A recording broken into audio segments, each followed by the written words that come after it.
মানিকপুর ঘাটের থেকে একটি নৌকা জলেশ্বর যাবে আখেরি দোয়ার জন্য। যদি কেউ কোনো ভক্ত ইচ্ছা করে তাহলে সেই মেহেরচন্দের নৌকায় আপনি যেতে পারেন। ঘোষণাটি শেষ হলো। ধন্যবাদ।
গোবিন্দের সব ফুরালো এই জগতে, ওরে তিন কোনায় এক মাটির চুলাতে গোবিন্দের সব ফুরালো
ভগবান তেরি ওই গোপীদের কাপড় কইরা চুরি কদম ডালে লাগাই লিয়া বাঁধছে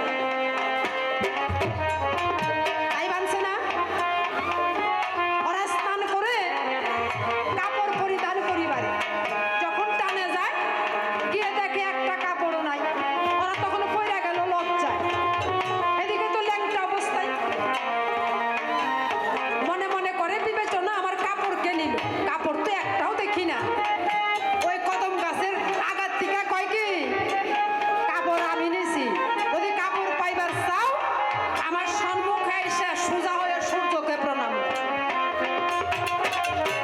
দেখছে ওনার মনের কি ধারণা আপনারা বুঝলেন না একটা ল্যাংটা মানুষ যখন সূর্যকে প্রণাম দিবার যাইব তার সবকিছু দেখবো না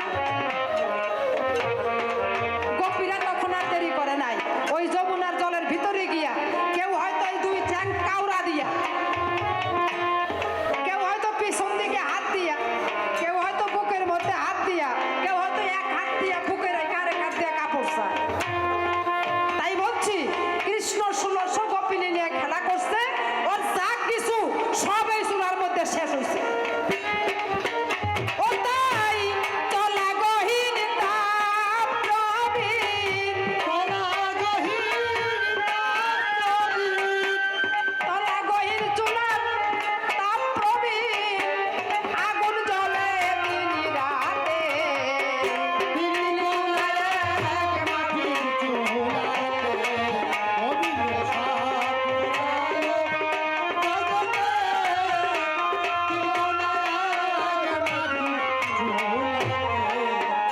চুলা বিধাতা সৃষ্টি করছে দাদা গো চুলার উপরে দুই খণ্ড মাটি চুলা করছে পরিপাটি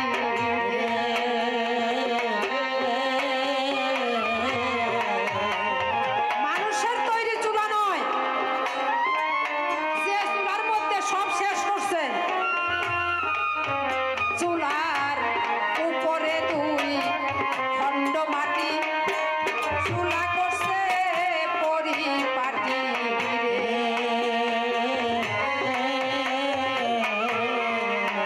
চুলা পাহারা দেয় কালো বেটি পাহারা দেয় কালো বেটি মরে না সেই তাপেতে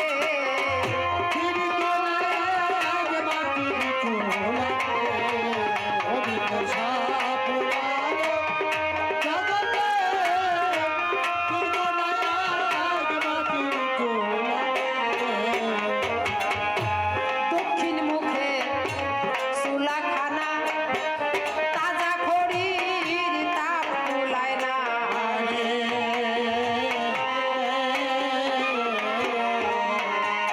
আইরে চুলা আমরা সবাই জানি চৌকার মধ্যে শুকনা খড়ি দিয়ে আমরা জাল ধরাই তাই না ভেজা খড়ি পুড়ে না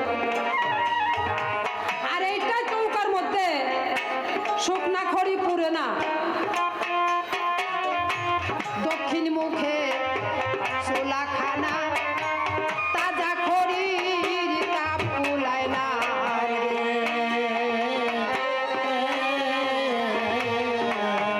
ওরে মরা খড়ি আর পুড়ে না মরা খড়ি আর পুড়ে না চুলায় পালায় অগ্নিতে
চায় চিন্তা করে।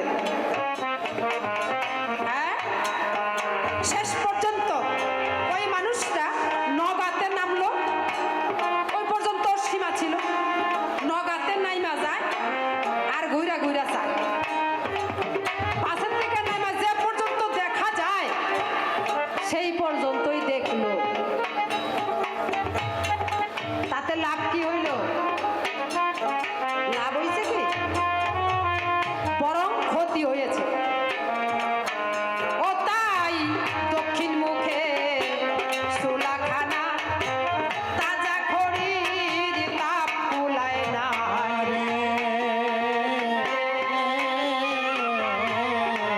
মরা খড়ি কারা? ওই যে তাজা খড়ি বসছিল, তাই না? ওটার তাপ কুলাইলো না। যেমন গাখির চাল দিলে পরে, আমি বলি আপনাদের ধারে, আমা আপনারা যে পাতিলের মধ্যে গাখির চাল দেন, নিচে যখন আগুন জ্বালিয়ে দেন, হয়তো 5 কেজি গাখির ওই পাতিলে ধরতো, সেখানে গাখির দিচ্ছেন মাত্র 2 কেজি। নিচে যখন আগুন জ্বালিয়ে দিলেন, ওই 3 কেজি গাখির যে ধরতো, ওই জায়গাটা ভইরা উতরাইয়া পাতিলের উপর দিয়ে গাখির গড়িয়ে গড়িয়ে পড়ে, তাই না? যদি কেউ ওই গরম গাখিরের উপরে হাত দিয়ে থামাইবার চায়, হাত পুড়বো, গাখির থামবো না। কিন্তু চালাক মা যারা, গাখির জাল দেওয়ার সময় ঠান্ডা পানি রাখে তারা, তাই না? যখন উত্তাল দেয়, ওই ঠান্ডা পানি দিলে পরে যে এখানকার গাখির সেই জায়গায় যায়। যে ছেলেটা আমার পাশে বসছিল, যদি পাশে কেন আমার কুলেও বসতে পারতো, যদি একবার মনে ভাবতো যেই নারীর মতো আমার মাও তো একদিন ছিল।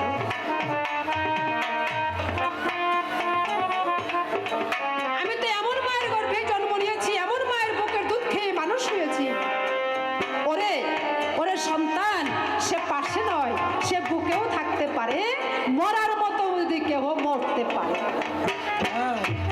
ও তাই মরা খড়ি আর পুড়ে না,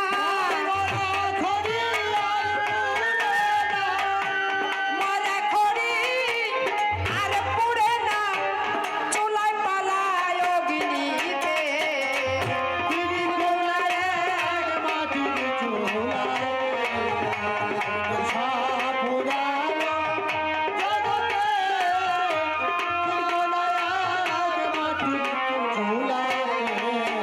সাদের চুলা দেখতে মন, যদি যাবি বেঁচে থাকতে আগেই মরবি।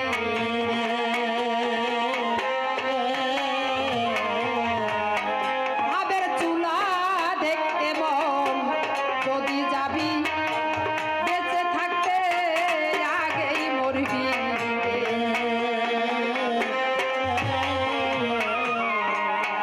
পাগল সামনে চুল বলে দেখতে পাবি, সামনে চুল বলে দেখতে পাবি, মৌলার লীলা ভক্তিতে।